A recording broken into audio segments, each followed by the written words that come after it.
What's up, girl bosses? Mental Cruelty is back with a new track. Very excited for this. This is Forgotten Kings, and we last heard Symphony of a Dying Star, which debuted their new vocalist, Lucas Nikolai, of the band Sun Eater as well. That's what he was doing before. I think he's still doing it while in Mental Cruelty. But Symphony of a Dying Star was kind of a change of pace for Mental Cruelty, especially because they used to be like a slam band.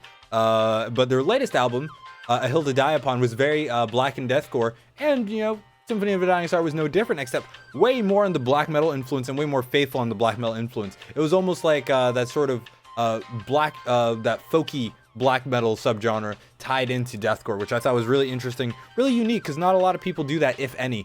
But sounded very DIMMU BORGIR, and I really did appreciate that. It's like a new take on black and deathcore, even though everyone else is like trying to dogpile onto that subgenre. It was a very novel take on it. I have noticed we've been getting a lot of really cool and novel takes on black and deathcore, pulling from a bunch of different influences. DIMMU BORGIR being the most prominent, but there have been some others, and I really do appreciate that. But I'm very excited to check this out. Lucas Nikolai, he's a phenomenal vocalist. Like, he killed it on Symphony of a Dying Star, so I strongly recommend you check it out. That being said, I say let's do it. Before we do, I'd really appreciate if you like this video, subscribe to the channel. It's free, helps stand a ton, helps you find new music. Speaking of new music, dropped an EP with my project Sunscourge like 2 weeks ago. Features Devon from Worm Shepherd, Johnny from Carcosa, and Blake Mullins from Disembodied Tyrant. They're 3 super black and deathcore tracks. Check them out. Those are also in the description down below, along with my social media. Let's do it. Long intro for me. I apologize.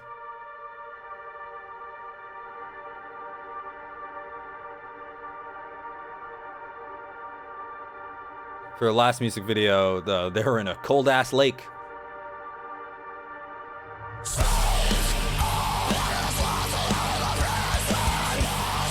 Okay, yeah, that's just black metal. Got the corpse paint too.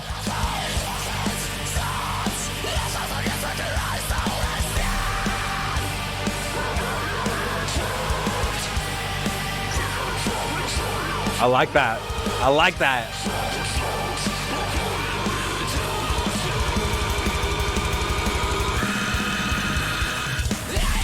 Oh.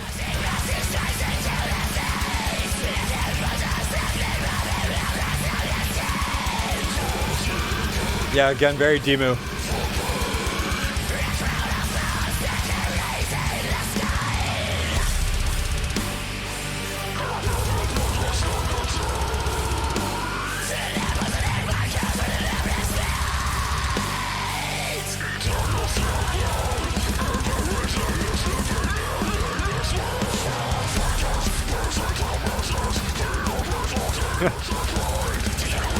Oh shit.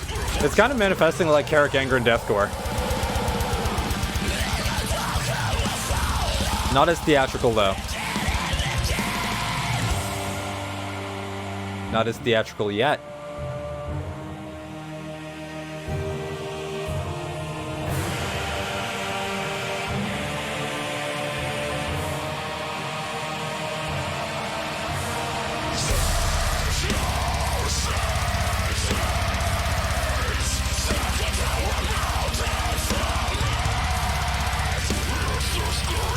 Really close to Worm Shepherd.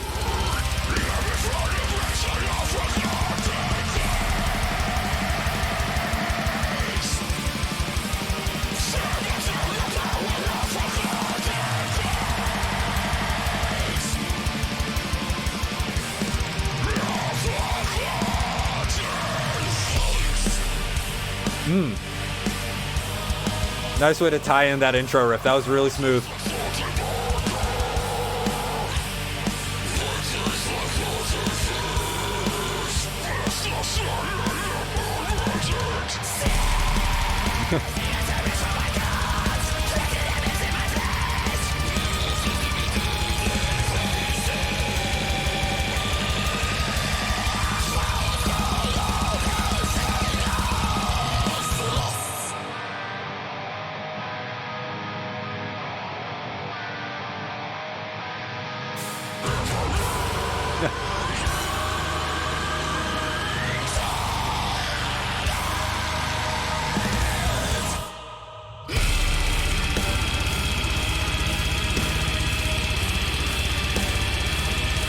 Dude, take a breath. Goddamn.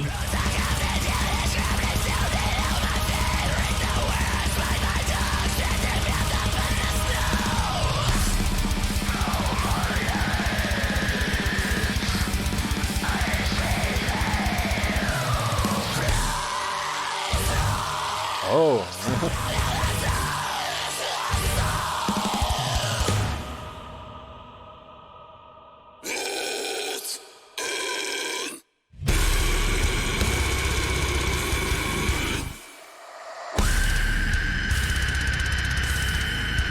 Another very Lorna breakdown. We heard something like this on Symphony of a Dying Star.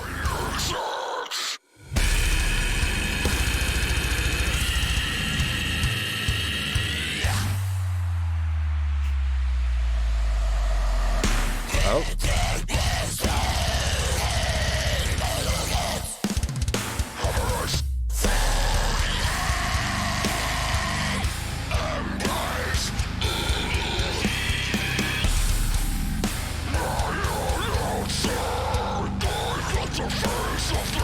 This breakdown actually really switched up out of that Lorna style. That was a nice resolution to it.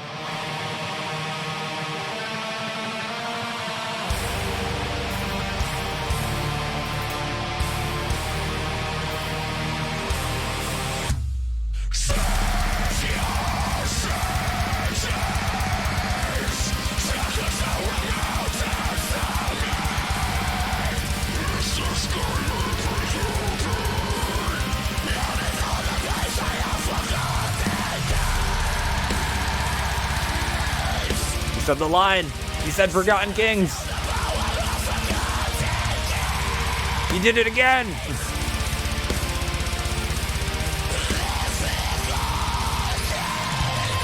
A third time.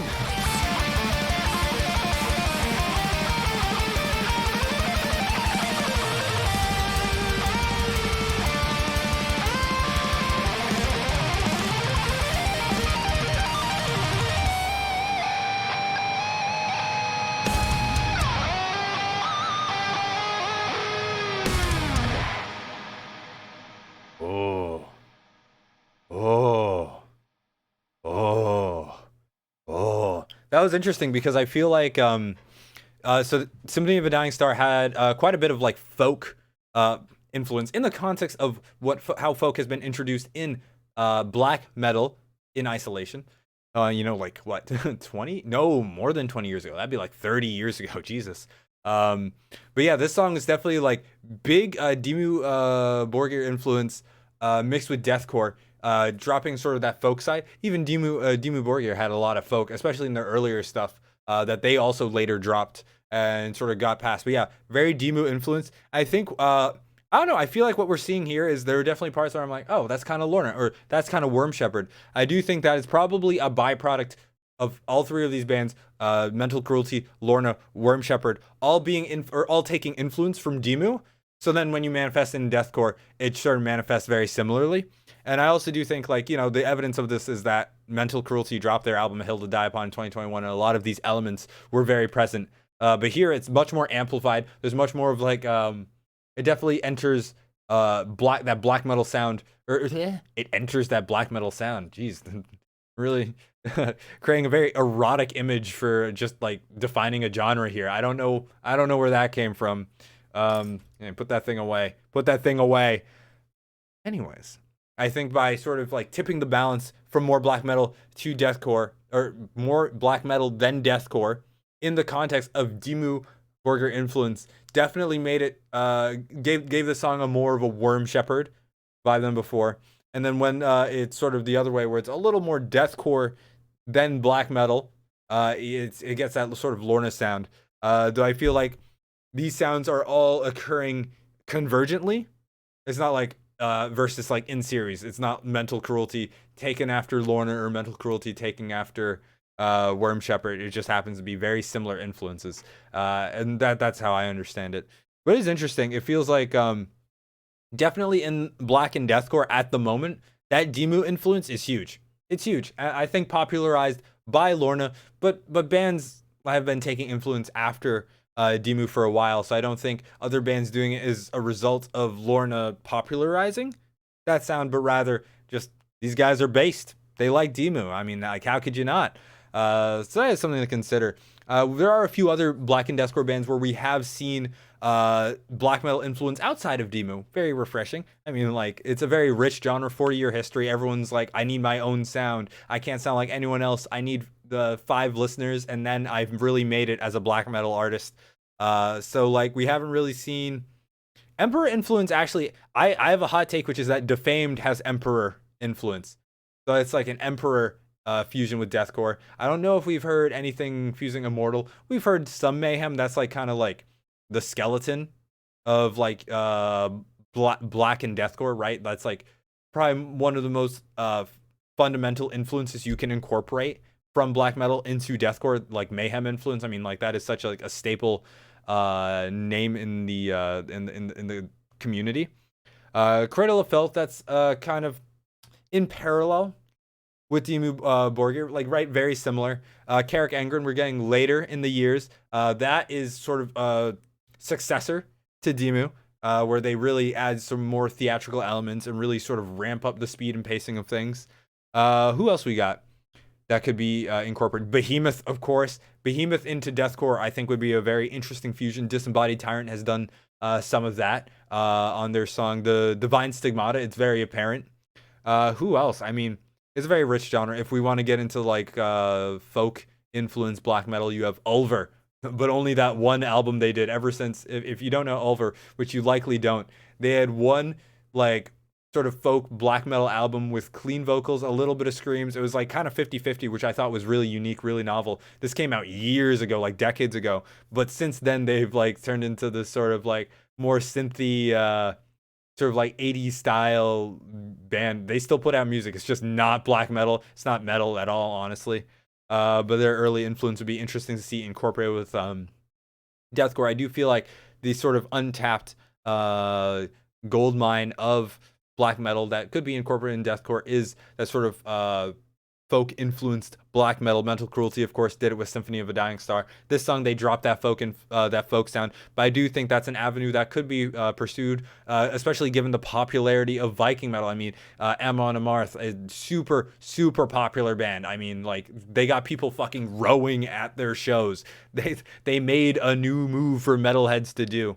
So I do think that might be like another potential avenue that could be explored in the future. I feel like so far, seen it from Mental Cruelty. I don't know who else is doing a sort of Viking or folk inspired, not Viking specifically, but a folk inspired black and deathcore sound. Yeah, who else is in black metal? Listen to a lot. There's also like, you know, there's so many like fusions where black metal has been mixed with doom metal, and like that has hybridized to create its own genre, which could also be roped back into deathcore. I mean, the options are limitless. I feel like black metal or black and deathcore or black metal influence into deathcore, very popular at the moment. A lot of people are doing it, but there's a lot of room for growth. There is a lot of room for growth, but it's really just a matter of, I feel like the bands, like if you listen to deathcore, you like deathcore, you make deathcore, you might not be as deep in the black metal rabbit hole as others.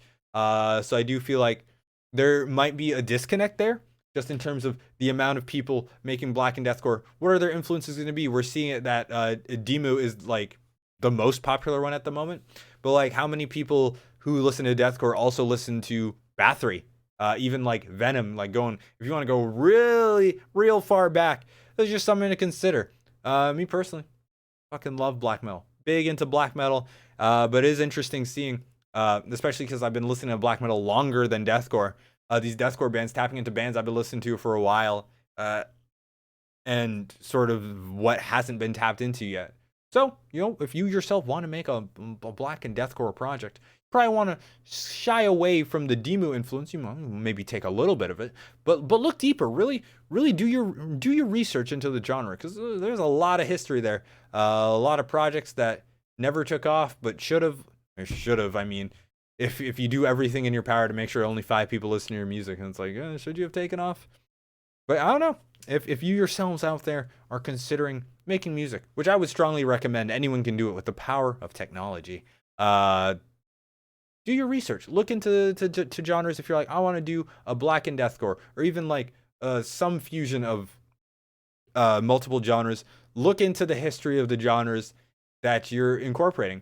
Even if you want to do just pure deathcore, I mean, that's death metal and hardcore. Death metal, super rich history. Hardcore, super rich history. It is interesting to see all these different fusions manifesting. But, you know, as, you know, music's an old discipline, if you will. Especially, like, even the subgenres. Like, metal, that's a rich history right there. You know, don't just take after your deathcore bands. Try to create a novel fusion of the genres that make up the genre that you're interested in. That'd be my advice. It's just something interesting, something to consider. I think that's really how you make novel music. You don't try to sound like, you know, the people who are in a similar genre to what you're trying to make. You try to look at their influences, look at their influences. Go back in the family tree. Yeah. What do you guys think of the track? I really shied away from it. I got really theoretical with music there, but I'm really curious what you guys think. I don't know where this ranks for me, like Forgotten Kings versus Symphony of a Dying Star. I think that folk influence makes it very novel, really stands on its own. Versus for Forgotten Kings, it's more in line with what Lorna and Worm Shepherd are doing. Both are phenomenal songs. I do think that Symphony of a Dying Star is the more novel song between the two of them. Though I do think Forgotten Kings will probably have more popularity just because it's got a very Lorna, very Worm Shepherd sound, a sound that, you know, tried and true. People know that they love it, right? Like we all know people love that sound. Versus Symphony of a Dying Star, some people might be put off by those folk elements. That's sort of my like 30,000 foot view of these two songs. But zooming in, you know, what do I think of the songs? I don't know. Maybe I like Symphony of a Dying Star more because it sort of harkens back to another genre. That novelty really appeals to me. If no one else sounds like you, that's a pretty good spot to be in. I mean, also, Forgotten Kings, go stupid crazy. Go stupid crazy. Go stupid crazy. Curious what you guys think.